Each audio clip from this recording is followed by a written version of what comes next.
All right, guys, Brandon Harvey here. Earlier this week, the election happened, and it's been something that has been crazy for the last 18 months of campaigning, and, it just reached its culmination, and a president was elected, and that president-elect is Donald Trump, and honestly, that's not the candidate that I voted for or necessarily. In fact, I was pretty adamantly against him becoming the president. So it's been a really weird few days of figuring out how to respond. And it honestly took me pretty long to kind of come to grips with a lot of my thoughts. But last night, I was at a bonfire with some friends, and we just ended up having this fantastic conversation about what is going on in this country, how we can move forward, what kind of action steps we can each take as individuals, and how we can kind of, I know it sounds cliche, but how we can make the world a better place. And one of the people that was at this bonfire was my friend Tyler Huckabee. Hey, buddy. Hey, and so we've got Tyler in the studio here. Tyler is a writer, a speaker. He's here in Nashville. I'm a huge fan of him, but he just has really fantastic thoughts, and I think he's got a really good way of communicating ideas. And so I just invited him to come to the studio spontaneously today to kind of have a conversation about where we're at and where we're going to go moving forward. Oh, Brandon, I'm a big fan of you too. I had no idea you felt this way. Thanks, buddy. Thanks for having me in. I'm a big fan of your podcast, and I'm a big fan of your work, and I've secretly always wanted to be on the other side of the headset with you in the podcast studio. So it's a dream come true for me. This is good, man. So tell me, where were you on Tuesday night? Well, Tuesday night, we were actually getting ready. My wife, Liz, and I were going to a party at a friend's house because we thought we'd be celebrating the win of the country's first female president. And that party took a turn pretty early on, and we ended up going home pretty early. So then I watched sort of the fallout and the rest of it. Eventually just at home with some ice cream and my dog and CNN. And so me and Anderson Cooper brought in the President-elect Trump together. It was very surprising. Obviously, I think nobody expected this. I'm still kind of reeling from how wrong we all got it, and realizing that there's no experts anymore. There's clearly there's no everybody that we trusted and believed got this one wrong. So we are living in a world without any we're in uncharted waters, I guess I should say. And everybody who thought they knew where we were going was wrong. So we're looking for some new leadership. Yeah, that's the most interesting thing I would imagine for you as somebody who's in the media. You're a writer, you're a communicator. It's kind of weird that everybody had no idea this was happening. Yeah, and man. There was this entire pulse of the country that was just not being picked up. Like, nobody understood it. Mm-hmm. There's definitely I think that I was of the mind for a long time that there's a conservative media and there is a liberal media. And in my thinking, the conservative media was pretty far right and was spouting off some pretty crazy theories. And the liberal media, I thought, was also biased and in some unhealthy ways, but I thought they were maybe a little closer to, at least they had facts on their side. Maybe they would spin those facts in unhealthy ways. Maybe they'd be kind of smarmy or snarky in how they put it or treated people on the conservative side sometimes. But I thought they were at least close to right. Come to find out, I was very wrong. And, I looked at the data and I trusted the data. The data was inaccurate. And so if nobody ever wants to read anything that I write, again, I can't blame them because I got this one about as wrong as anybody could. Because not only did Hillary Clinton lose, but she lost bad. Yeah, it's so crazy. So my election night, Sammy and I, my wife and I, went over to a friend's house. Yeah, I saw some pictures of you guys on social media. Yeah, we got invited over last minute. We were just going to watch it at home. And right before we head over, we get a text that says, there's some Trump supporters here. We just wanted to let you know beforehand. Oh, man. And we were like, crap, do we still want to go? It's so awkward. I'm not a sports fan, but it felt like if you were to be, I don't know, this is maybe a stupid metaphor, but I don't watch sports nearly enough, but it's like sitting next to each other, like rooting for opposite teams, except it actually matters. Yeah. Except for there's not a we'll get them next year. It's we might be back in 4 years, but it's going to be a very interesting 4 years. I can relate to that a little bit. I remember just a few years ago driving across the country with my family to go see the Nebraska Cornhuskers play in San Diego against Washington. We were supposed to win. We'd beaten them before. Supposed to be a blowout. We got we got our butts handed to us, man. we got shut out, and it was cold, and I didn't have a coat, and we were tired, and we had just driven 24 hours to get there. That was the last time I can remember feeling as gobsmacked as I was. But obviously, like you said, this is not a sports game. There are real stakes here. And as much as we have trivialized some of those stakes throughout this election at points, people's lives, as we've seen over the past couple of days since the election results came in, are very much on the line here in some very real ways. Yeah, and let's talk about that. So I've spent the last few years, I feel like it was about 2 years ago, where there was just kind of a turning point in my mind where I went, I only listen to white people. Like the people I follow online, they tend to be more white. The people I see in real life, they tend to be more white. And a lot of that is just socioeconomic. Like it's the cities I live in. Portland, where I used to live, is the whitest city in America, or one of them. Yeah. It's just all of these things. And so I made this intentional choice. I was like, I'm going to follow more people who are not like me, And so I'm a straight white upper class dude born in America. And so I basically tried to follow and get to know all these people who are different than me in every single way that I could imagine. Yeah. And so I've spent the last few years like trying to empathize with, my LGBT plus friends and my Latino friends and my Black friends and like there's this, and my refugee friends, and it's been really humanizing, and it's been one of the most valuable things I've ever done to listen to other people. Yeah. Because I think there is and this is talked about a lot, but obviously it bears repeating based on the events of the past few days, that it's very easy to silo yourself in a way on social media. Absolutely. And you don't realize how different many people are from you.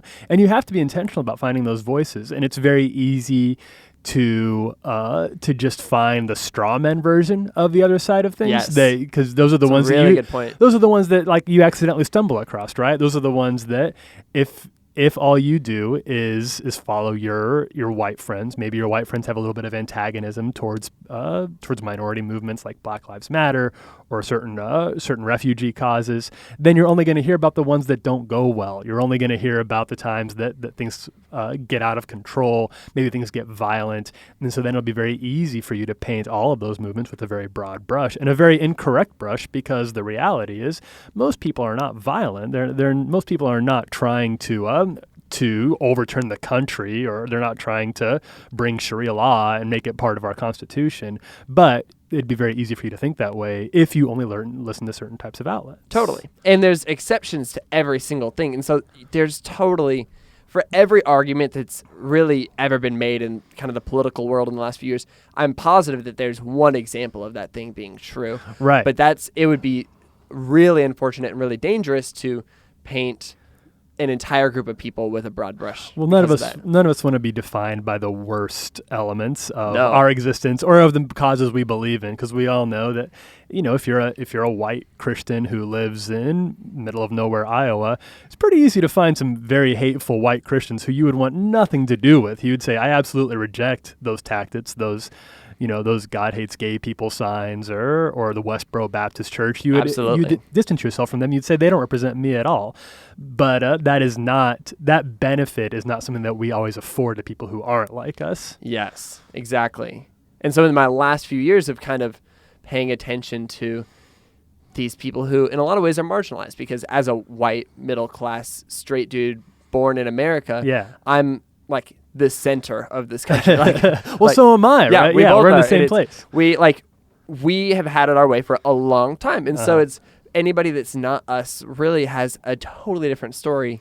And with the rise of Donald Trump and his growth as a viable candidate and a lot of the terrible things he said, people have felt really attacked by that, really marginalized by that, really hurt by that.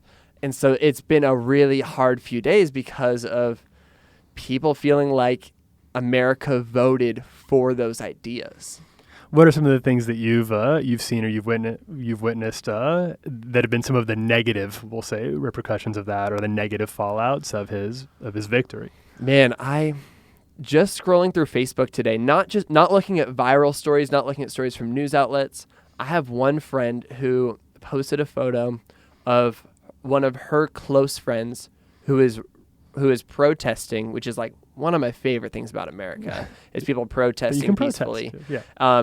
And he was hit by a car with a Confederate flag waving off of the back of it. Oh my gosh. And like, that's terrible. Another thing I just saw was on my little sister's campus, her college campus in Oregon, last night, an African-American woman walked out of like an African-American student group organization meeting to this entire group of people covered in blackface.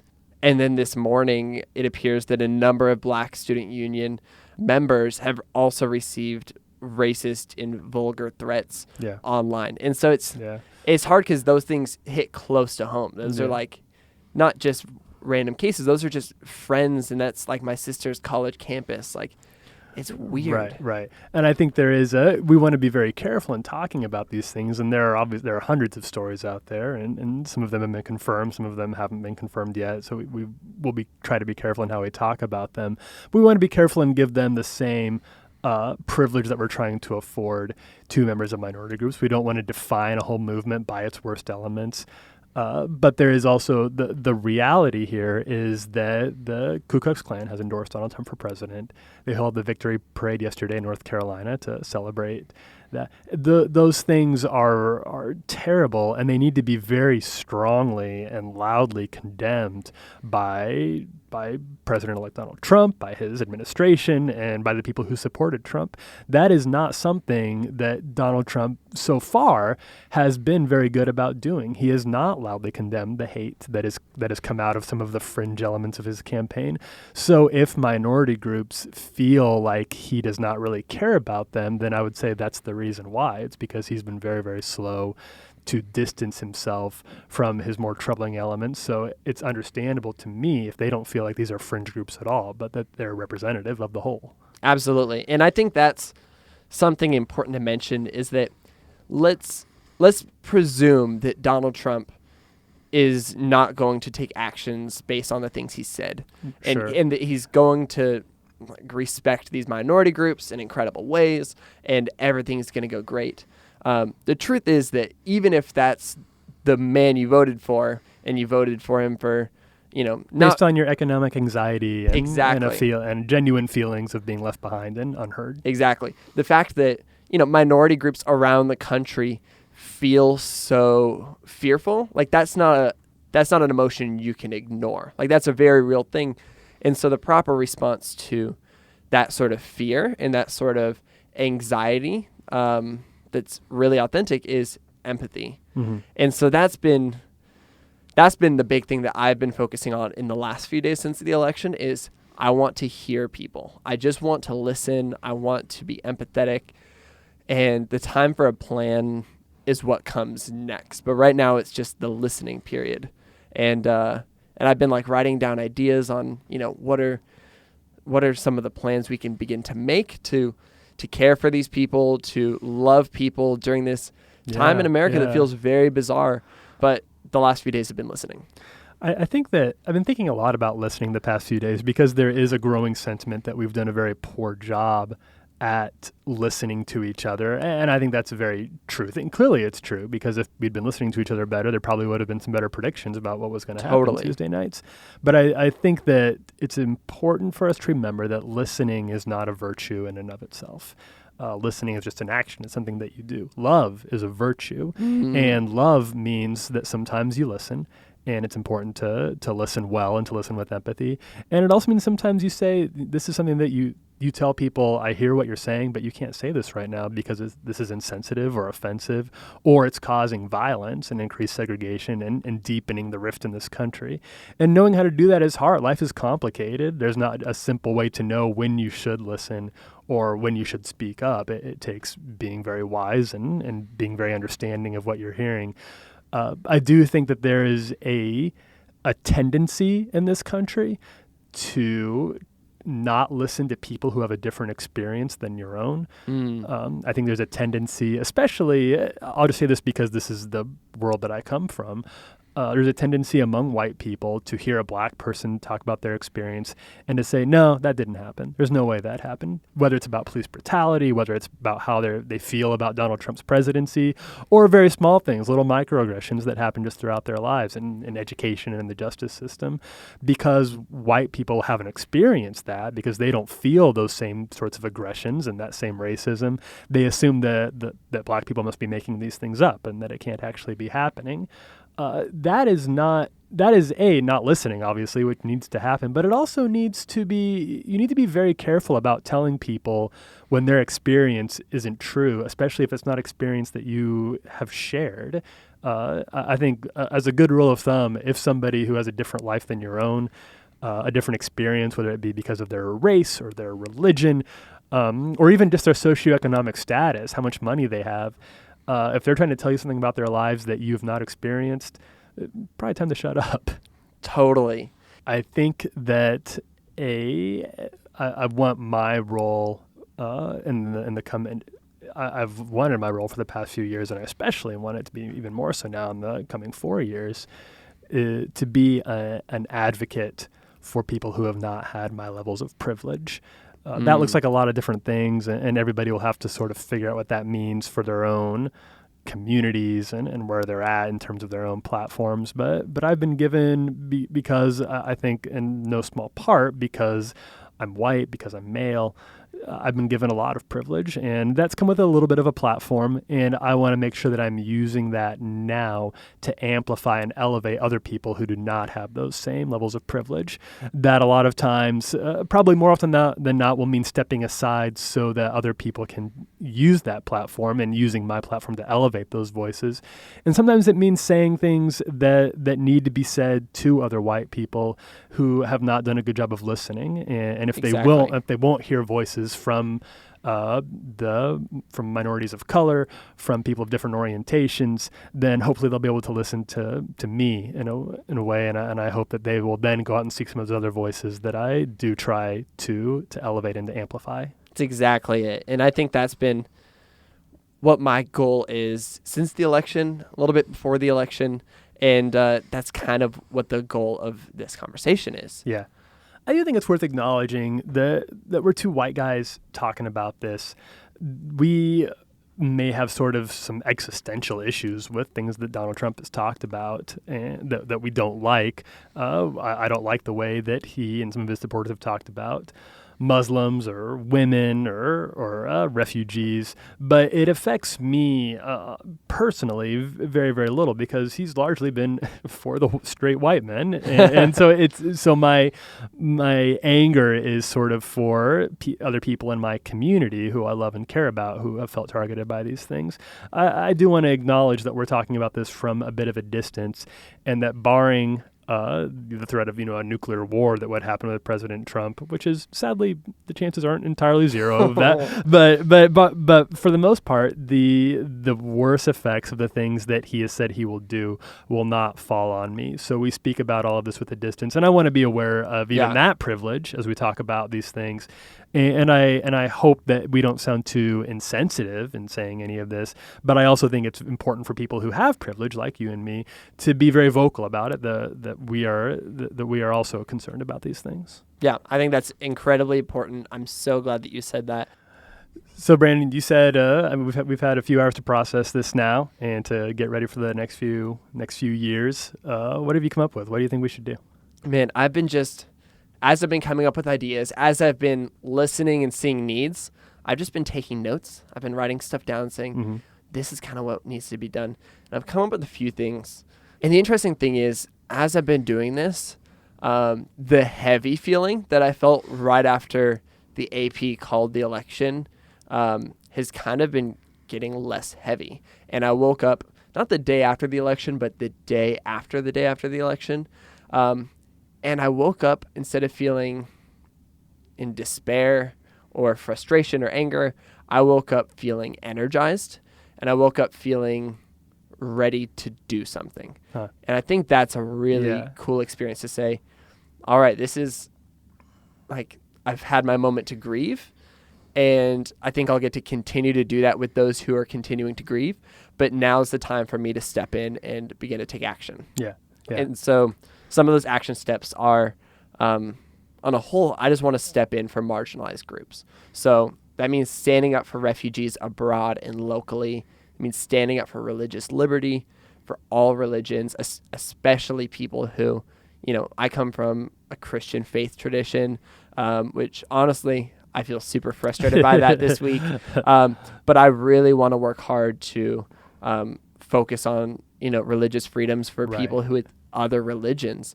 Stand up for my African American friends and those in the Black Lives Matter movement.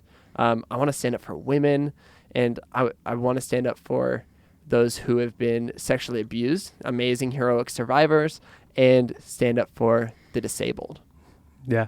Yeah, I think that's a great way to start. And standing up can look like a lot of different things. Yeah. Those groups are all very different, but they all do have a lot of needs. I'd suggest that if you really want to funnel if you're feeling discouraged by the election, if you're feeling angry about the election, there are ways to funnel that into very healthy, proactive, very practical ways.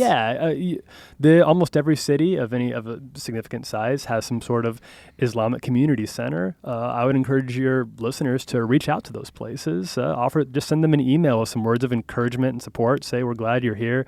Thankful for the work that you do. Offer to volunteer your time and resources there if you want. The same thing can be said for there's places that need a lot of help teaching English to incoming refugees. You could lend your time there. You don't need a teacher's degree. You just need to be able to show up and help people work on their English language. Homes for their places for sexually abused women who are also feeling very, very unsafe in America, and have always felt safe in America, frankly. But this is sort of throwing that into a sharp light. Offer to volunteer your time and resources there too. I've worked for nonprofits. I know what it's like. There are always things that need to be done. There's never enough money or people. An email, if I would have received an email from somebody who just said they wanted to help, that would have been like the sun shining on my face. And they need it now more than ever. And it's such a good way to continue to empathize and listen. It allows you to understand people who aren't like you and me.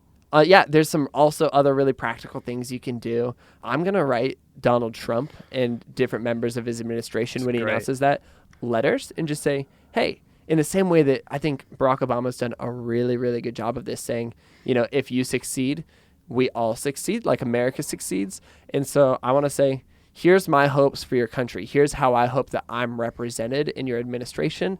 And here's how I hope that the members of my community, the people I know, are represented in your administration. Yeah. I'm going to have some practical things like, I really hope that your staff has an incredible amount of diversity. I hope that your staff has women. I hope that you're able to listen to people who aren't like you in the same way that I'm seeking to do this. But that can also be done on a really practical level, very locally, with local legislation. I remember during the week where there were a number of shootings of African Americans in the U.S., I wrote a letter to our police chief here in Nashville. Mm-hmm. And it was a really, really positive experience. And I said, here's my frustrations, here's my concerns. How are you addressing these concerns to make sure that Nashville doesn't end up on the map and that the African Americans in our community are kept safe? And I actually got a fantastic response from him. And I found it to be really encouraging to be in communication like that. I think that it's easy to forget, especially during an election, that we live in a democracy, and that means we are the government. And because we are the government, the most impact we're going to have is going to be locally. And we get so caught up in the Washington, D.C. election that happens every 4 years that we sometimes forget about things like our police chiefs, our judges who are in our communities, obviously things like senators and other legislators. These are very, very important elections. And I would guess most Americans, and me half the time, would have a difficult time even naming who these people are, let alone what my vote for them should look like. So I would encourage you to, now would be a great time, instead of waiting for 4 years to start getting active again, start now. There's a lot of important things happening in your community. And the United States of America is a trickle-up government. So what happens on a local level will eventually happen on a national one as well. That's really, really well said. Something else that I've been thinking about a lot is I think that the way that American culture works, where, it's consumeristic and there's so many things that are created and companies and big businesses really have a huge impact on this culture, is I'm going to work really hard to vote with my dollar. And so I'm going to say, how can I stand up for people great. by, supporting ethically produced clothing manufacturers? How can I reach out to companies and say, hey, I'm going to support you if you're treating women really well at their place of work? What are some of these really practical things that I can do to just change the way that, if the government won't hold businesses accountable, how can I hold businesses accountable? Because that's a totally fantastic thing to do. And let them know why you're doing it too, right? Exactly. To make it to not only shop or not shop at certain places, but especially with regards to local businesses, maybe places that are run by minorities or immigrants.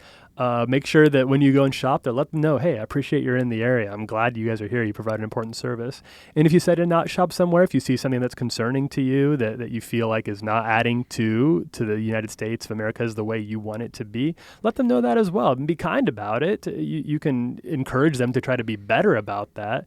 It doesn't have to be a brick through the window, but you can let them know, and that would be a great way to start pushing for more change. Because even whether or not some businesses care about things like representation, hiring diversity, they care about the bottom dollar. Totally. Yeah, and if they know that they are going to get more customers because they give women longer maternal leave, or because they're hiring an adequate number of people of different cultures, that's good for them.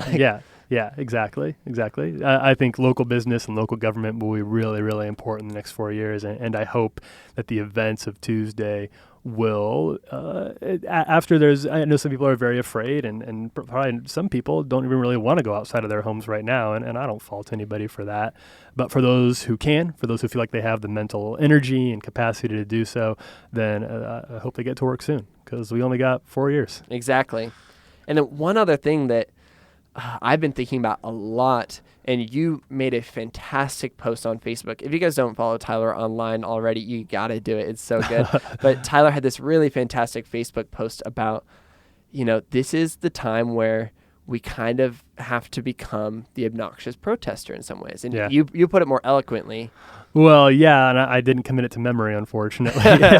But yeah, I think there is I think you've got to kind of become the person that you used to roll your eyes at a little bit if you really care. You have to become a little bit irritating, a little bit impatient for things to get better quicker than they actually are. I think that there's a concept in government called incrementalism, in which you just expect things to move very, very slowly, because the United States is built that way, to have checks and balances. In a healthy way. And it's a healthy thing. But there are some things that transcend politics, and I do believe that equality is one of those things. And there are minority groups in this country who have waited too long and who have been too patient, expecting their full rights and personhood to be acknowledged. And I think that the time has kind of come to stop. They've been very, very patient, and I think that it's time for white America to grow impatient on their behalf and to say we just won't stand for this anymore. So you have to shout. It might cost you friendships. It's going to rock the boat. It might cost you Twitter followers. I don't know. It's going to be. It can be uncomfortable, and it's not fun. These aren't fun conversations to have. But for the kind of country that we want this to be, I think it's, as far as I can see, it's the only way forward. Absolutely. So that's all number one. That's this idea of, here's some practical ways we can step in for marginalized people. Action step number two that I've been thinking about a lot is, I want to continue to seek to understand people. Yeah. And so that's been something I feel like I've been working really hard at the last few years, but still I have so much room to grow. Tyler and I were talking last night around the bonfire about this idea that it's going to be incredibly difficult to understand the way that somebody was raised if it's coming from a totally different place. And I want to get as close to understanding as I can, though it may be impossible. Mm-hmm. And I think that's really, really true for these marginalized groups we've been talking about. But also something I've been thinking about a lot, and this is really tricky, but I want to do the same thing for Trump supporters. I feel like the group that I have not been listening to very well, and this, in a lot of ways, I just really want to apologize for that, has been Trump supporters. And I don't know exactly why that's been. Like, I don't know why I wasn't paying attention before. But when Trump was elected, he tweeted, he said, "This is such a beautiful and important evening. The forgotten man and woman will never be forgotten again. We will all come together as never before." And I never really pay attention to Donald Trump's tweets. I don't follow him, but I found that to be actually a really interesting idea of what if these supporters of Donald Trump are truly forgotten. And I'm sure people will be analyzing that over the coming weeks, whether, this is an entirely different group of people than, I interact with on a daily basis, but this is a group of people who voted for Trump because they felt like he was their voice. Yeah. And that's a weird thing to wrestle with, but it's like they want to be heard. And so I will lend them my ear. I'm not necessarily going to lend them my understanding of any sort of inappropriate, racist, sexist, xenophobic ideas. Sure. But I do want to hear where they're coming from. And I've had a number of people who have told me that they've got Facebook friends posting and they're saying, "I voted for Donald Trump and I don't understand why everybody is calling me a racist. I don't know why the whole world is turning on me. I just wanted Hillary to not win, or I just wanted Donald Trump to be the president, but I'm not trying to be racist." And I want to empathize with these people who they feel like they're being attacked right now. Well, the operative phrase when I hear that is "I'm not trying to be racist," and I believe that a lot of Trump supporters would not actively say that they think white people are better than other people. Totally. I don't think that's an explicit thought that guides their voting decisions. I do think that there is such thing as being complicit in racism, whether or not you intend it to. Racism. It isn't a club, it isn't, there is not an official group of race. You don't get a badge when you become a racist. It's not a religion. It's actions. It's about things that you actually do or don't do. And if we do something, especially we as white people, because we come from the position of power and influence, when we as white people do something that leads to an increased amount of segregation, that leads to an increased fear of minority groups and people of color in this country, and if the end result ends up being racism, then what you intended or what your motives aren't all that important. If you didn't mean to burn my house down, I'll take your apology, sure, but I won't be too forgiving of the fact that you burned my house down. And I think that's a little unfair for us to expect. I understand the word racist is pejorative and it doesn't feel good to be called that, but I think if you hear that and you get defensive, it's important to ask yourself, well, what do I think racism actually is? And if your only definition of what racism is the Ku Klux Klan, then I think you need to open and expand your idea of racism a little bit more, because I don't think white people get to be the arbiters of what is and isn't racism. That's a really good point. So I, insofar as somebody who voted for Donald Trump, did so because they feel unheard by the previous administration, because they're worried about their economic futures, the futures of their children.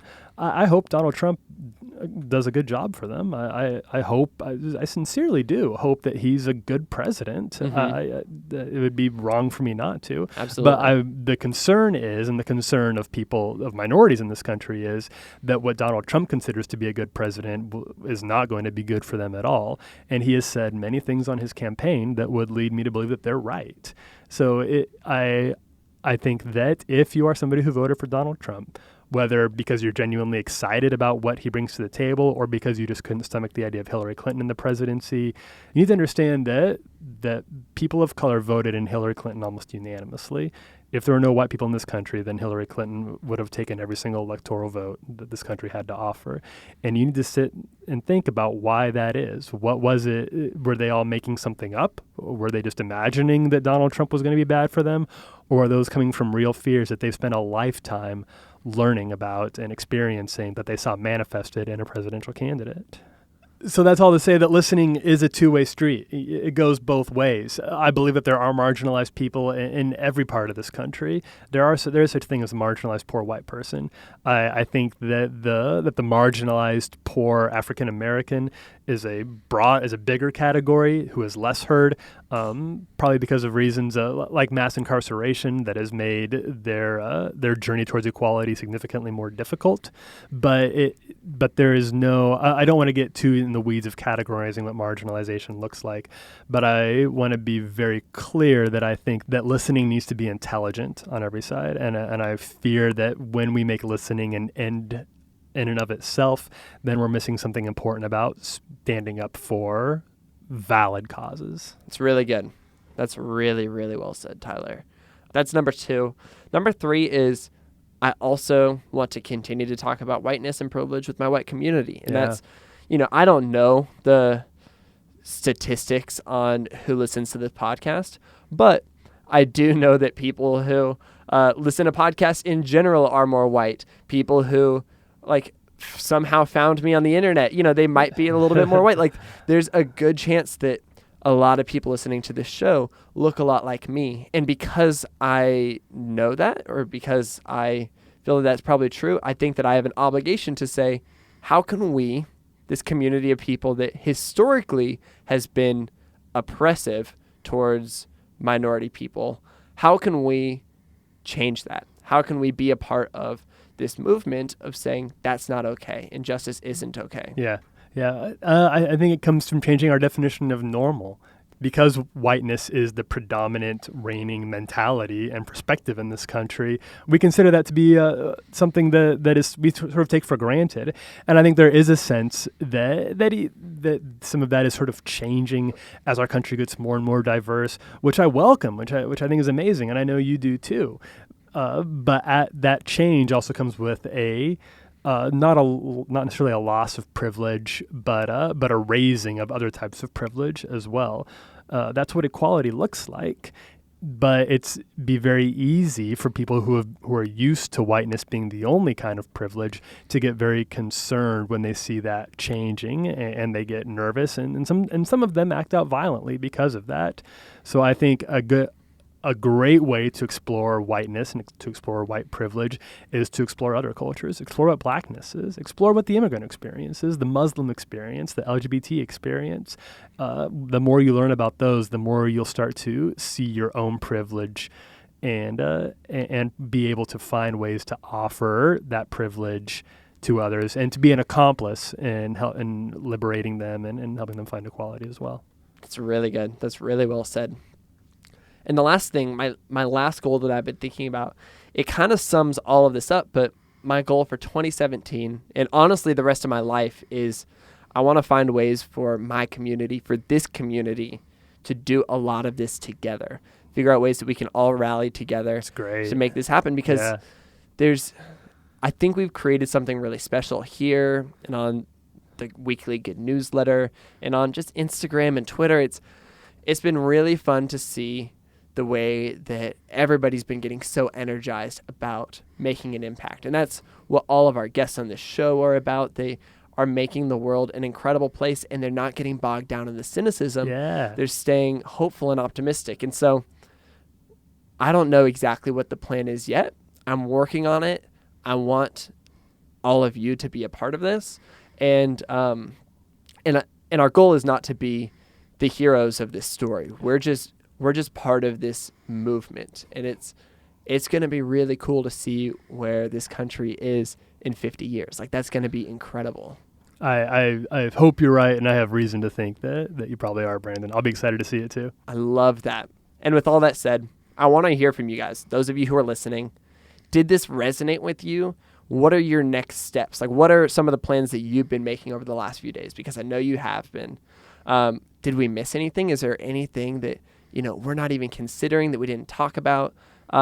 If you have feedback, please email me at brandon@brandonharvey.com. You already know that that's Brandon with an E-N. Also, you can totally jump into the conversation that we're already having on Twitter and Instagram at @BrandonHarvey. I really want to hear your thoughts, your feedback. I also think a fantastic place that we can kind of get to continue this conversation of hope is my weekly good newsletter, where I share 5 pieces of good news from around the world each week. And, I think we're going to start including some more action steps in that. You can get that at brandonharvey.com. You guys should also follow Tyler online. He's such a great voice in all of this.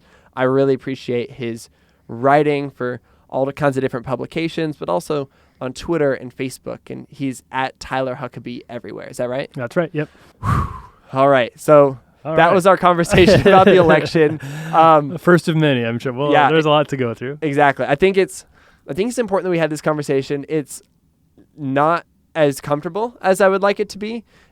It's honestly also not that easy. I would imagine a number of people shut this off halfway through and didn't hear the second half. And there's probably people who are going to unsubscribe. Who knows? But I think it's important, and I'm really proud to have this community of listeners that I do. So with that said, we're going to be back next week with a normal conversation recorded before the election, and it's going to be hopeful. It's going to be beautiful, and I'm so excited. Tyler, thank you so much for being here. Oh, it was really, really great to be here, Brandon. This was a great conversation, and I hope it inspires other great conversations with your listeners.